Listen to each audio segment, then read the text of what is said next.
Well, welcome back. We're back with another great recipe from the one and only Ashley Sorensen as you get ready for this Thanksgiving. Ashley, whatever you got there looks beautiful. What are you going to show us now? So yeah, we have Thanksgiving stuffed squash. So I started with a butternut squash, and how I'm going to prepare this is I cut off actually the bottom so it had a nice resting spot in the oven, and then I baked that for 45 minutes at 425. And what I end up doing is I scooped out, you can kind of see in the middle here, I've scooped that out, and we're gonna make a stuffing for that. So just scoop this stuff out and keep this. You'll use it for something else. So, and this is a great alternative to the turkey. So 2020 is a different year. Maybe you wanna try something different.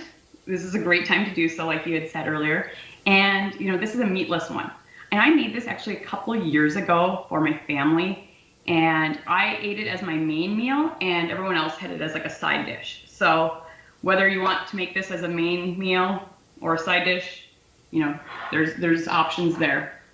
So the main thing here we have is quinoa, so great protein source, fiber.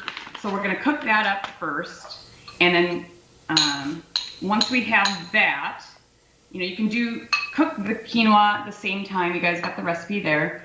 Cook the quinoa in some vegetable broth, gives it a little bit more flavor. You can use water too, but gives a little extra flavor. And then cook your squash at the same time. You'll get this nice quinoa. It's really nice and fluffy. I like to use the tricolor, just gives it a little more depth and it's more visually pleasing, I guess, to the eye. So we're gonna take that, set that aside, and then we're gonna take some coconut oil. It's important to use the coconut oil because it does give it a lot of really good flavor. And we're gonna take chopped onion and celery. And these amounts, you could add more if you'd like. I'm also adding chickpeas to this. So again, a little extra protein in here. In those chickpeas, good texture, kind of like a meatier texture. So, and this will be a more filling dish, being we're adding the quinoa and the chickpeas with the squash. We will also put in some kale. All right, so this is gonna be on your stovetop. So just imagine here, this is my stovetop, all right? And the onions are gonna be melding with everything here, and that coconut oil helps. Then again, we got cranberries. We used that in our last dish. We're gonna use cranberries again, and some chopped apple even. So put all those in.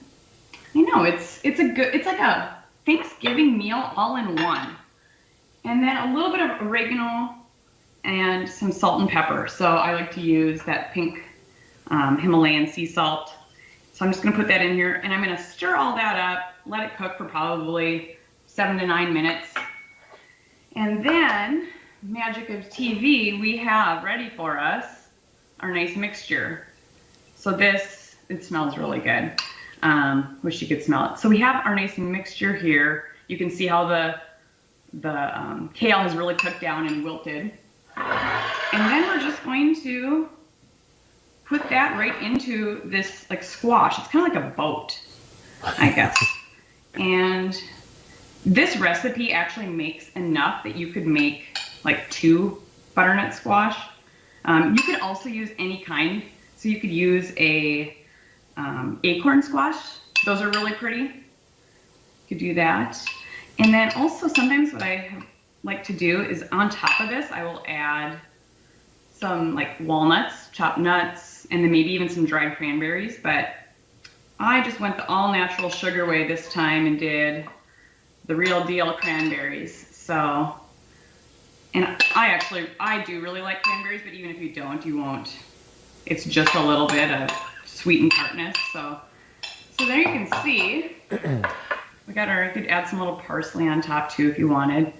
And then all you have to do is you can cut it and serve it like that. Voila. And the skin you can actually eat of a butternut squash. Wow. Ashley, we got about 15 seconds left. Anywhere people can contact you or want to reach out to you, anything like that? Yeah, follow me. Go to my website, sign up for my newsletter. I'm going to be sending out some recipes. I'm really building that website. So eatlivebebuff.com, and then just sign up for my email list there. Eat, live, be buff. You got to show off the guns when you say that, Ashley. So thank you so much for joining us. Great stuff. I really, really appreciate it. Hey, thanks, Chris. All right, stay with us. We got a lot more coming up right after this. Hey, thanks, Tony.